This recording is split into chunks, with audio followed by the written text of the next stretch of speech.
प्रमेय का डेरिवेशन जो कि मोस्ट इंपॉर्टेंट है, लगातार बोर्ड परीक्षा में ये पूछा जाता है। तो हेलो दोस्तों, स्वागत हमारी आज की नई वीडियो में। आज की इस वीडियो में हम पढ़ेंगे गॉस की प्रमेय का डेरिवेशन जो कि यूपी बोर्ड 2027 के लिए बहुत ही ज़्यादा इंपॉर्टेंट है, क्योंकि ये लगातार बोर्ड परीक्षा में पूछा जाता है। तो आज की ये वीडियो बहुत ही ज़्यादा इंपॉर्टेंट वीडियो होने वाली है, क्योंकि इस वीडियो में आज 5 नंबर आपके पक्के होने जा रहे हैं। तो चलिए बिना देरी करे इस वीडियो को स्टार्ट करते हैं। वीडियो को पहली बार देख रहे हैं, चैनल को सब्सक्राइब कर लीजिए और इस वीडियो को लाइक कीजिए। और हाँ, वीडियो को बिल्कुल भी स्किप नहीं करना है, क्योंकि आज का ये डेरिवेशन बहुत ही सिंपल वे में आपको समझाएंगे और इस डेरिवेशन को आपको इस वीडियो में ही पूरी कोशिश करेंगे कि समझ में आ जाए।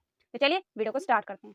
तो सबसे पहले आपको गॉस की प्रमेय पता होना चाहिए कि प्रमेय क्या होती है। तो आपको लिखना है, इस प्रमेय के अनुसार किसी बंद पृष्ठ से गुजरने वाला विद्युत फ्लक्स उससे जुड़े आवेश का 1/f(0) गुना होता है। आपने विद्युत फ्लक्स पढ़ लिया होगा, हमने विद्युत फ्लक्स की वीडियो बना दी है। प्लेलिस्ट आपको लिंक डिस्क्रिप्शन बॉक्स में मिल जाएगी, जिसमें हमने फर्स्ट चैप्टर की जितने भी टॉपिक करा दिए उस प्लेलिस्ट में ऐड कर दिया। तो अगर आपने पिछली वीडियोस नहीं देखी तो प्लेलिस्ट में जाकर आप देख लीजिए। तो सबसे पहले आपको इसकी प्रमेय लिखनी है। इस प्रमेय के अनुसार किसी बंद पृष्ठ से गुजरने वाला विद्युत फ्लक्स उससे जुड़े 1/f(0) उससे जुड़े आवेश का 1/f(0) गुना होता है। ठीक है, इसमें लिख देना है phi E = 1/f(0) गुना क्या लिखना है, आवेश में लिखा है कि विद्युत फ्लक्स, हमने क्या लिख दिया, विद्युत फ्लक्स उससे जुड़े आवेश, तो उससे जुड़े आवेश का कितना गुना होता है, 1/f(0) गुना होता है। तो यही जो प्रमेय में दिया गया वही हमने फॉर्मूला लिख दिया। तो phi E = 1/f(0) गुणा में आवेश। ठीक है, तो इसे हम ऐसे लिख सकते हैं, phi E = q/f(0). ठीक है, इसकी इससे जब गुणा होगी तो क्या हो जाएगा, q/f(0). ये फॉर्मूला हमें निकालना है। ठीक है, यही फॉर्मूला हमें क्या करना है, इस डेरिवेशन में प्रूव करना है। तो सबसे पहले आपको प्रमेय याद कर लेनी है, ये प्रमेय पहले लिखनी है, उसके बाद आपका यहाँ से डेरिवेशन स्टार्ट होगा। ठीक है, यहाँ पे आपको सबसे पहले इसका डायग्राम बनाना है और यहाँ पर आपको लिखनी होगी निष्पत्ति। तो सबसे पहले हम डायग्राम को समझेंगे। तो डायग्राम को बहुत ही अच्छी तरीके से आपको समझना है, तो इसके लिए आपको वीडियो को बिल्कुल भी स्किप नहीं करना है। ठीक है, तो हमने क्या ले लिया, हमने एक गॉसियन पृष्ठ ले लिया। ये जो गोला बना है ये क्या है, गॉसियन पृष्ठ है। किसी टाइप का, अब डायग्राम अलग अलग बहुत ज़्यादा होते हैं, कोई ऐसे बनाता है गॉसियन पृष्ठ, कोई ऐसे बनाता है गॉसियन पृष्ठ, वो आपकी इच्छा है। ठीक है, किसी टाइप से भी आप बना सकते हैं। तो हमने क्या ले लिया, हमने एक गॉसियन पृष्ठ ले लिया। ठीक है, और इसका हमने केंद्र क्या मान लिया, O मान लिया। तो एक हमने गॉसियन पृष्ठ ले लिया जिसका केंद्र क्या है, O है। तो जिसका केंद्र क्या है, O है। ठीक है, और केंद्र पर क्या स्थित है, Q आवेश स्थित है। ठीक है, केंद्र पर क्या स्थित है, Q आवेश स्थित है। अब केंद्र से R मीटर की दूरी पर क्या स्थित है, बिंदु P स्थित है। यहाँ पर R मीटर लिखा, आप यहाँ पर लिख सकते हैं। ठीक है, केंद्र से R मीटर की दूरी पर क्या स्थित है, बिंदु P स्थित है। ठीक है, अब बिंदु P के छोटे से भाग का क्षेत्रफल लेंगे। बिंदु P के चारों ओर छोटे से भाग का हमने क्या ले लिया, क्षेत्रफल ले लिया, जिसे हमने हाईलाइट कर रखा है। ठीक है, अब हम क्या करेंगे, इसे यहाँ से मिला देंगे और इसे यहाँ से मिला देंगे। अब इनके बीच जो कोण बनना होगा वो क्या बनना होगा, डी ओमेगा। ठीक है, इनके बीच घन कोण क्या बनना होगा, डी ओमेगा बनना होगा। अब इसी के सापेक्ष क्या है, मतलब इसी के सापेक्ष क्या रख रहा है, विद्युत क्षेत्र की तीव्रता और यहाँ पर डी वेक्टर। अब इसके बीच जो कोण बन रहा होगा वो क्या बन रहा होगा, थीटा।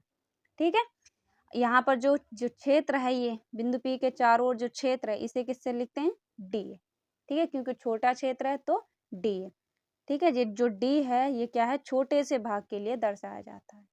ठीक है, तो हम यहाँ पर जो छोटे से भाग का जो क्षेत्रफल है वो क्या हो जाएगा, डी है। अगर बड़ा भाग होता तो सिर्फ ए लिख देते क्षेत्रफल, छोटे से भाग का क्षेत्रफल लिया तो हमने यहाँ पर क्या लिख दिया, डी ए।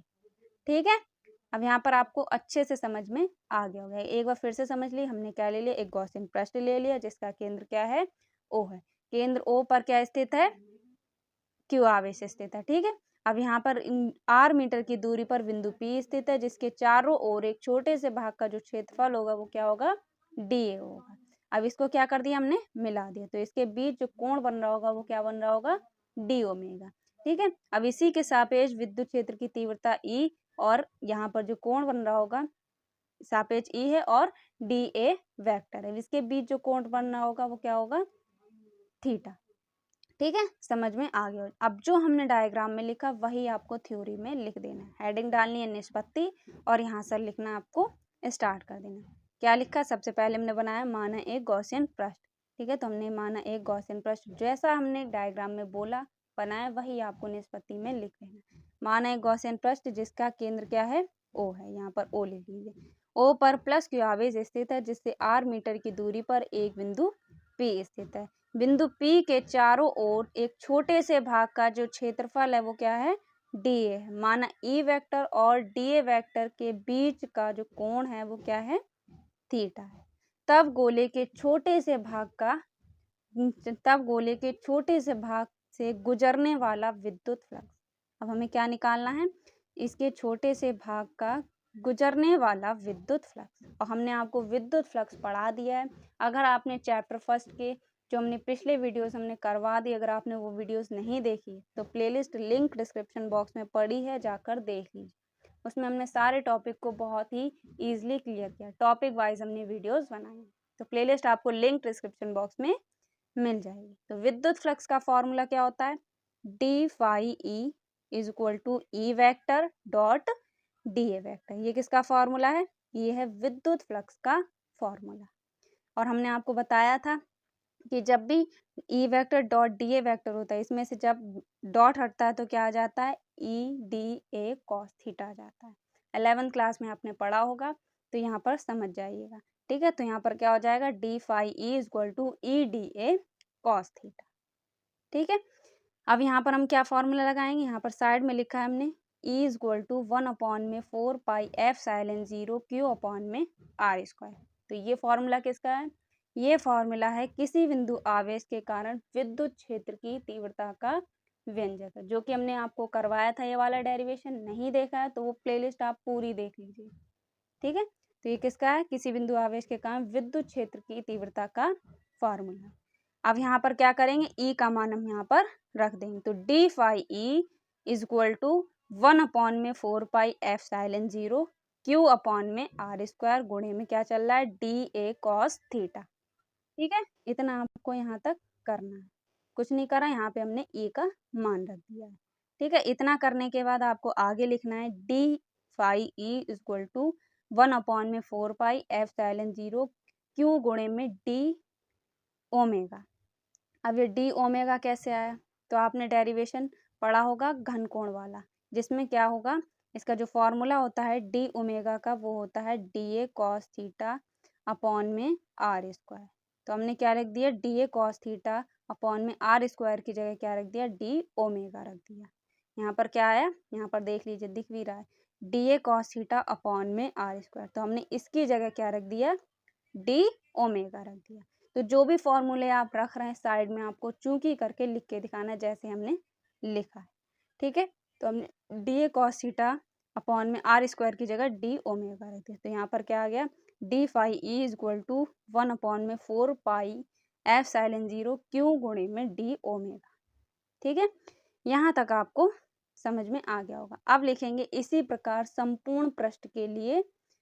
आप इसी प्रकार क्या करेंगे, संपूर्ण पृष्ठ के लिए सबसे पहले हमने क्या करा था, छोटे से भाग के लिए फ्लक्स निकाला था। अब हम संपूर्ण पृष्ठ के लिए करेंगे। तो संपूर्ण पृष्ठ के लिए जब भी हम करते हैं तो क्या कराते हैं, समाकलन कराते हैं।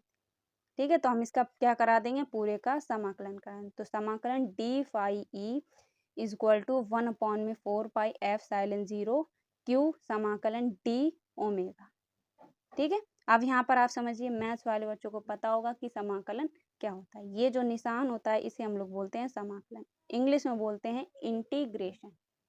ठीक है, तो ये कैसे आया, हम जब संपूर्ण भाग के लिए कर रहे हैं तो क्या कराएंगे, समाकलन कराएंगे।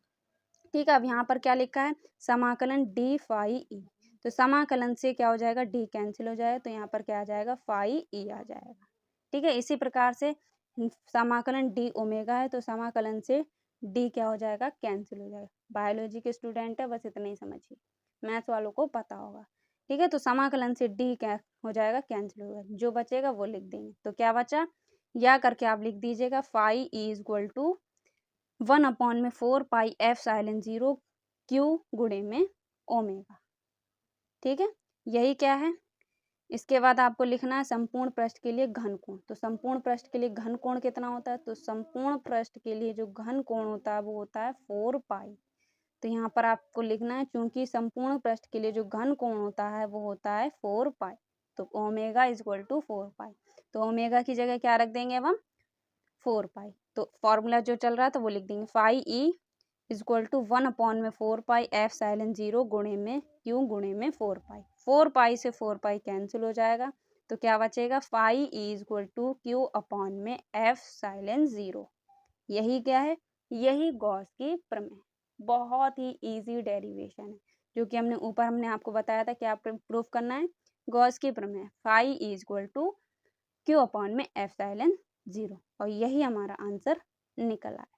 तो ये था आज का मोस्ट इम्पॉर्टेंट डेरिवेशन गॉस की प्रमेय।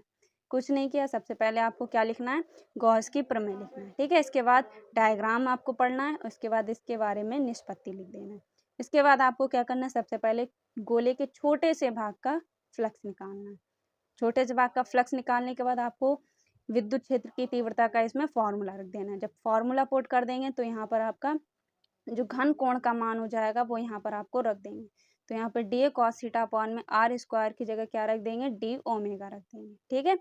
फिर इसके बाद संपूर्ण पृष्ठ के लिए हम क्या कराएंगे, समाकलन कराएंगे। तो हमने संपूर्ण पृष्ठ के लिए समाकलन करा दिया, समाकलन से डी क्या हो गया, कैंसिल हो गया। तो क्या बचा, फाई ई 1 अपॉन में एप्सिलॉन 0 क्यू इंटू में ओमेगा, ठीक है। अब संपूर्ण पृष्ठ के लिए जो घन कोण होता है वो ओमेगा इज इक्वल टू 4 पाई होता है।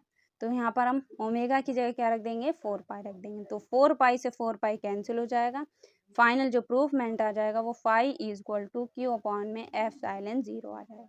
यही क्या है, यही गॉस की प्रमेय, ठीक है। तो ये डेरिवेशन आपको जरूर से तैयार कर लेना है, क्योंकि ये बोर्ड 2027 में 101% पूछा जाएगा, क्योंकि ये लगातार बोर्ड परीक्षा में पूछा गया डेरिवेशन है, ठीक है। तो इस डेरिवेशन को आपको जरूर से जरूर तैयार कर लें। बाकी इसके अनुप्रयोग जो कि बहुत ही ज़्यादा इम्पोर्टेंट, तो कल आपको कराएंगे गॉस की प्रमेय की सहायता से कूलाम के नियम की उत्पत्ति, ठीक है।